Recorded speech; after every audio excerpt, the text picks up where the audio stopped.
कदम कदम पर लाखों फूल खिले, सब कुछ पाया तुम जो कान मिले।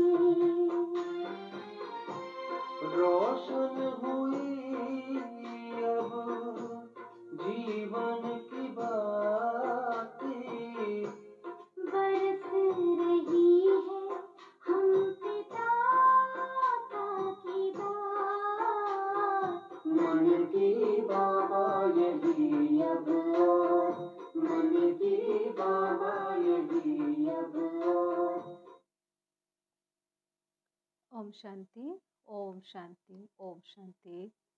सभी का लाइव पर स्वागत है, अभिनंदन है। आज की 6 नवंबर 2025 की साकार मुरली। आज की वाणी में प्यारे बाबा ने कहा, मीठे बच्चे तुम अभी बिल्कुल संडपथ माना किनारे पर खड़े हो।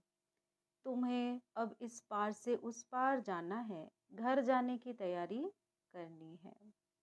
प्रश्न है, कौन सी एक बात याद रखो तो अवस्था अचल अडोल बन जाएगी? उत्तर, पास्ट इज पास्ट, बीती सो बीती। बीती का चिंतन नहीं करना, आगे बढ़ते जाना। सदा एक की तरफ देखते रहो तो अवस्था अचल अडोल हो जाएगी। तुमने अब कलयुग की हद छोड़ दी है, फिर पिछाड़ी की ओर क्यों देखते हो? उसमें बुद्धि जरा भी ना जाए, यही है सूक्ष्म पढ़ाई। ओम शांति, ओम शांति। बाप ने कहा, दिन बदलते जाते हैं, टाइम पास होता जाता है। विचार करो, सतयुग से लेकर टाइम पास होते होते अभी कलयुग के भी किनारे पर आकर खड़े हैं। यह सतयुग, त्रेता, द्वापर, कलयुग का चक्र भी जैसे कि मॉडल है। सृष्टि तो बड़ी लंबी चौड़ी है, उसके मॉडल रूप को बच्चों ने जान लिया है ना। बाप ने कहा, आगे यह पता ही नहीं था कि अब कलयुग पूरा होता है, अब मालूम पड़ा है। तो बच्चों को भी बुद्धि से सतयुग से लेकर चक्र लगाकर कलयुग के अंत में किनारे पर आकर ठहरना है। इसके लिए बाबा ने हमें 5 स्वरूपों का अभ्यास पक्का करने के लिए कहा है। आगे पता नहीं था ना, अभी बाप ने समझाया है, बाकी कोना आकर रहा है। अंत समय हम संगम पर खड़े हैं। इस दुनिया से उस दुनिया में जाने का अभी बाकी थोड़ा समय है।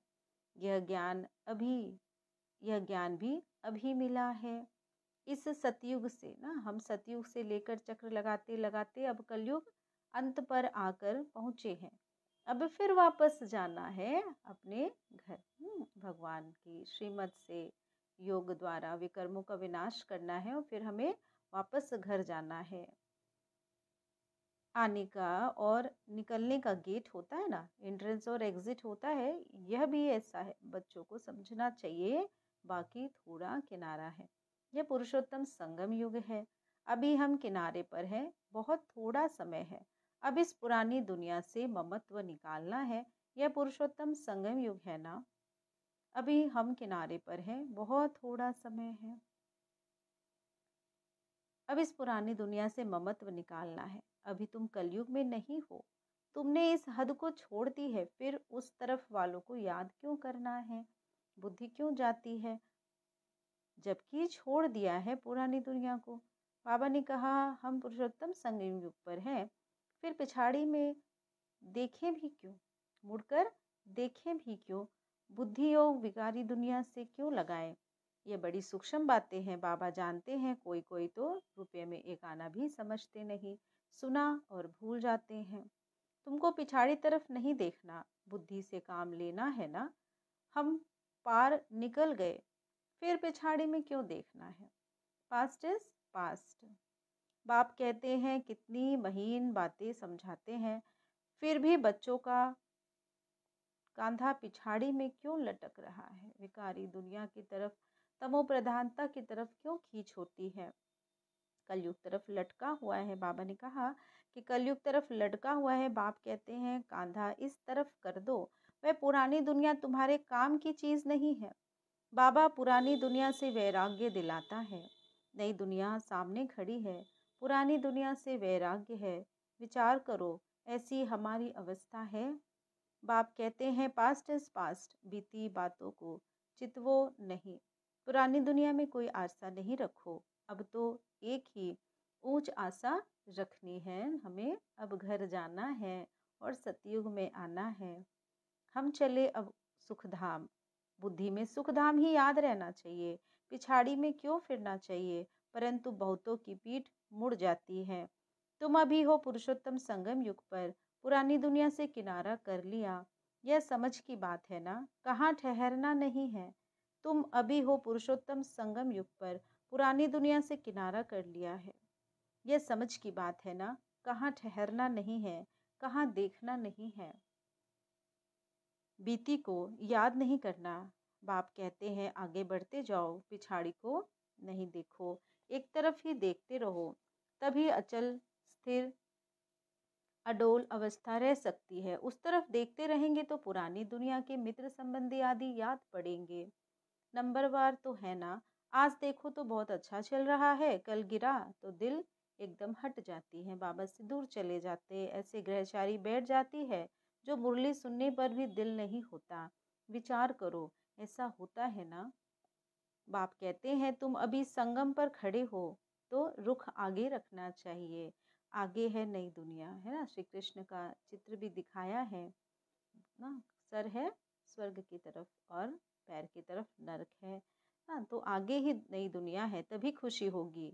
अब बाकी संडपथ माना बहुत समीप खड़े हो, समीप पर हो, किनारे पर हो। कहते हैं ना अभी तो अपने देश के झंडे देखने में आते हैं। आवाज करो तो झट वह सुनेंगे।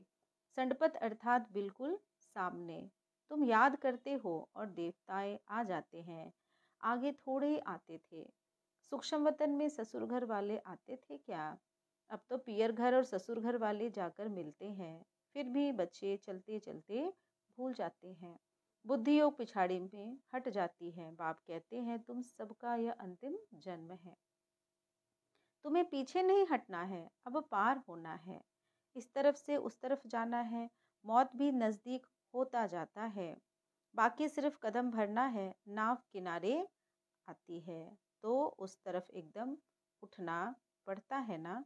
तुम बच्चों को खड़ा होना है किनारे पर, तुम्हारी बुद्धि में है।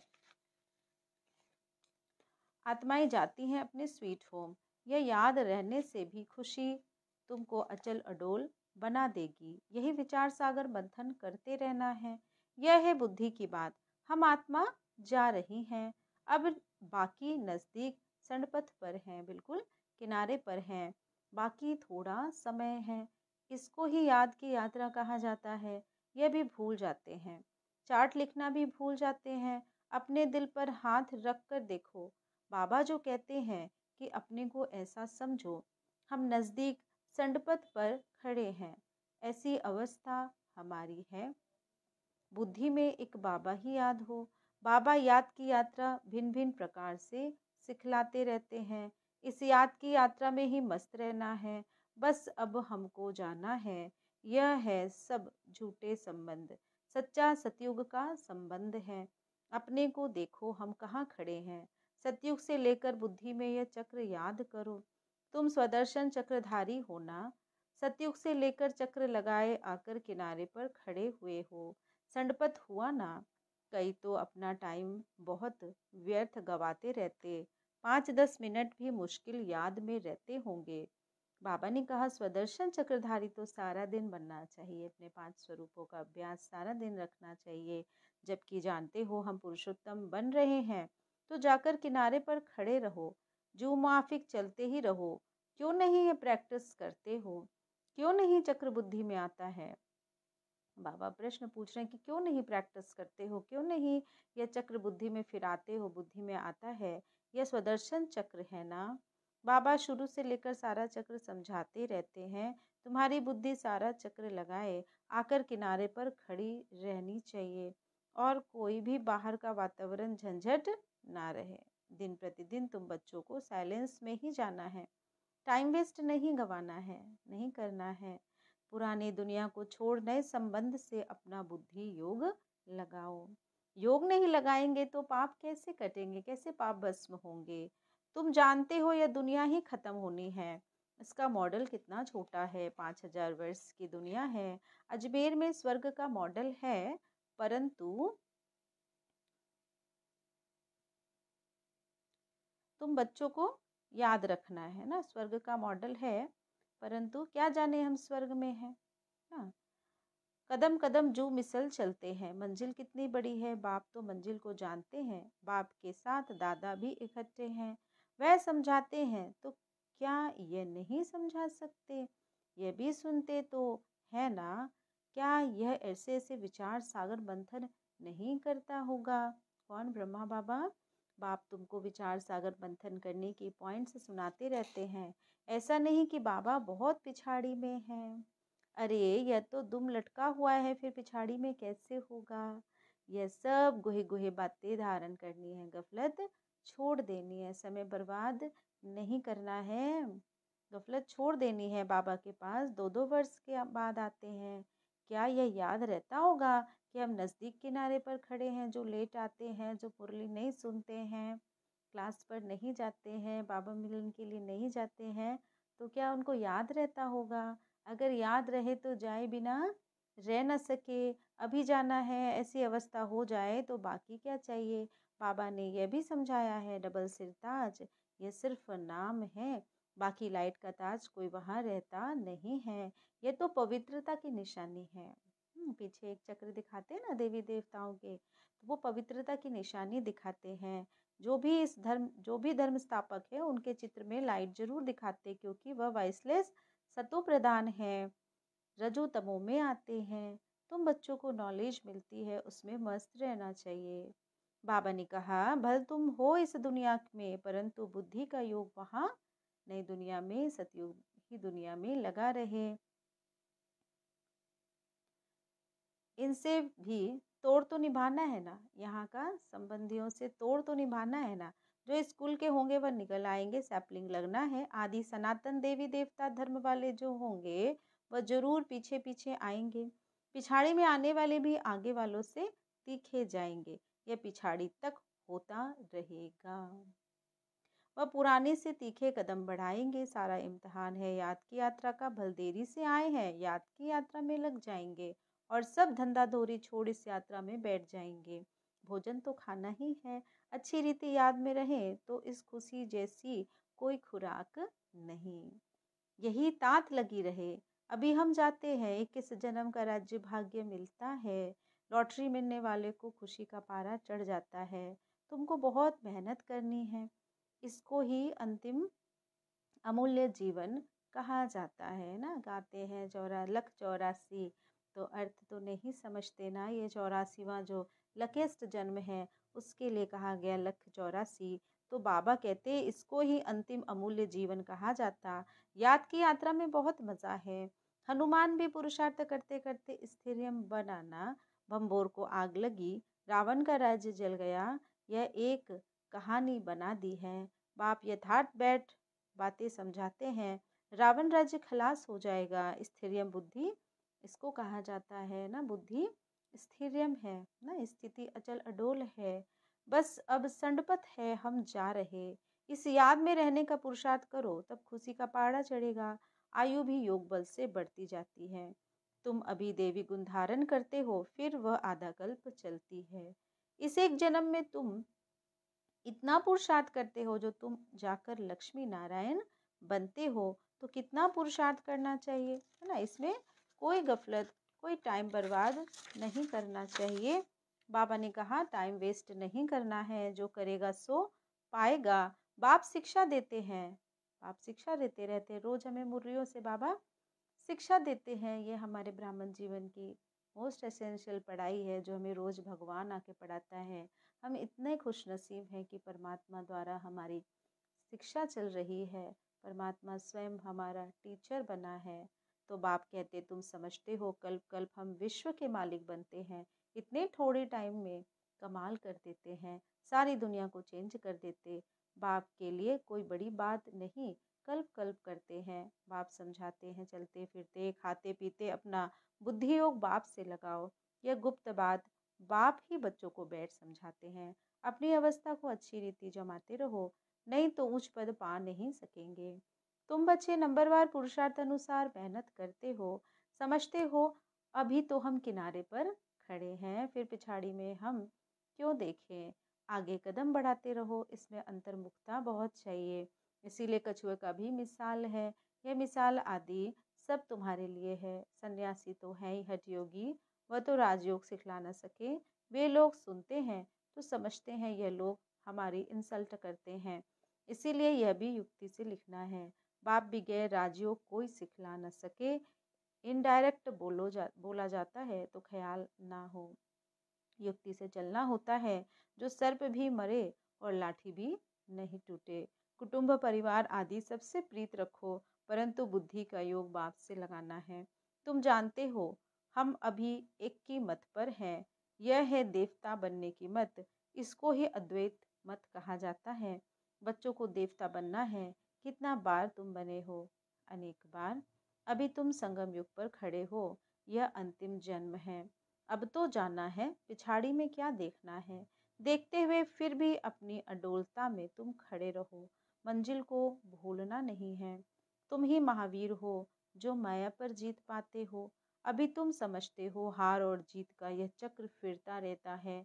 कितना वंडरफुल ज्ञान है बाबा का। ये पता था क्या कि अपने को बिंदी समझना है। हम आत्मा हैं, बिंदी हैं। इस तन रूपी रथ से ये मालिक आत्मा हर कार्य करती है। 84 जन्म में 84 वस्त्र बदलती है, रूप रंग बदलती है।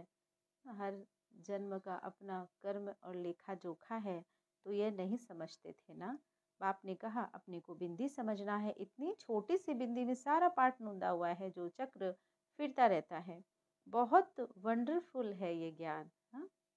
बाबा वंडरफुल, बाबा का ज्ञान वंडरफुल, और ये ड्रामा भी वंडरफुल। वंडर का वंडर कह छोड़ना ही पड़ता है। अच्छा, मीठे मीठे सिक्के लधे बच्चों प्रति माता पिता बाप दादा का याद प्यार और गुड मॉर्निंग। रूहानी बाप की रूहानी बच्चों को नमस्ते। हम रूहानी बच्चों की रूहानी माता पिता बाप दादा को याद प्यार गुड मॉर्निंग और नमस्ते बाबा, नमस्ते। शुक्रिया बाबा, शुक्रिया पद्मा पदम, शुक्रिया। आज की वाणी में धारणा के लिए मुख्य सार है। पहला, पीछे मुड़कर नहीं देखना, किसी भी बात में ठहर नहीं जाना, एक बाप की तरफ देखते हुए अपनी अवस्था एक रस रखनी है। दूसरा है, बुद्धि में याद रखना है कि अभी हम किनारे पर खड़े हैं, घर जाना है, गफलत छोड़ देनी है, अपनी अवस्था जमाने की गुप्त मेहनत करनी है। आज का वरदान है, सर्व के दिल का प्यार प्राप्त करने वाले न्यारे प्यारे निसंकल्प भव। जिन बच्चों में न्यारे और प्यारे रहने का गुण व निसंकल्प रहने की विशेषता है, अर्थात जिन्हें यह वरदान प्राप्त है, वे सर्व के प्रिय बन जाते हैं। क्योंकि न्यारेपन से सबके दिल का प्यार स्वतः प्राप्त होता है। वे अपनी शक्तिशाली निसंकल्प स्थिति व श्रेष्ठ कर्म द्वारा अनेकों की सेवा के निमित्त बनते हैं। इसीलिए स्वयं भी संतुष्ट रहते और दूसरों का भी कल्याण करते हैं। उन्हें हर कार्य में सफलता स्वतः प्राप्त होती है। उन्हें हर कार्य में सफलता स्वतः प्राप्त होती है। आज का स्लोगन है, एक बाबा शब्द ही सर्व खजानों की चाबी है। इस चाबी को सदा संभाल कर रखो। इस चाबी को सदा संभाल कर रखो। अच्छा, ओम शांति। अव्यक्त इशारे हैं। एक सेकंड में चोले से आगे, चोले से अलग तभी हो सकेंगे ना, शरीर रूपी तन रूपी चोले से अलग तभी हो सकेंगे जब किसी भी संस्कारों की टाइटनेस नहीं होगी। जैसे कोई भी चीज़ अगर चिपकी हुई होती है तो उसको खोलना मुश्किल होता है, हल्के होने से सहज ही अलग हो जाते हैं। वैसे ही अगर अपने संस्कार में ज़रा भी इजीपन नहीं होगा तो फिर अशरीरीपन का अनुभव कर ही नहीं सकेंगे। इसलिए इजी और अलर्ट रहो। अच्छा, ओम शांति, ओम शांति। शुक्रिया बाबा, प्यारे बाबा, मीठे बाबा, आपका बहुत बहुत शुक्रिया गॉडली क्लास पर उपस्थित सभी गॉडली स्टूडेंट का बहुत बहुत धन्यवाद। ओम शांति, ओम शांति।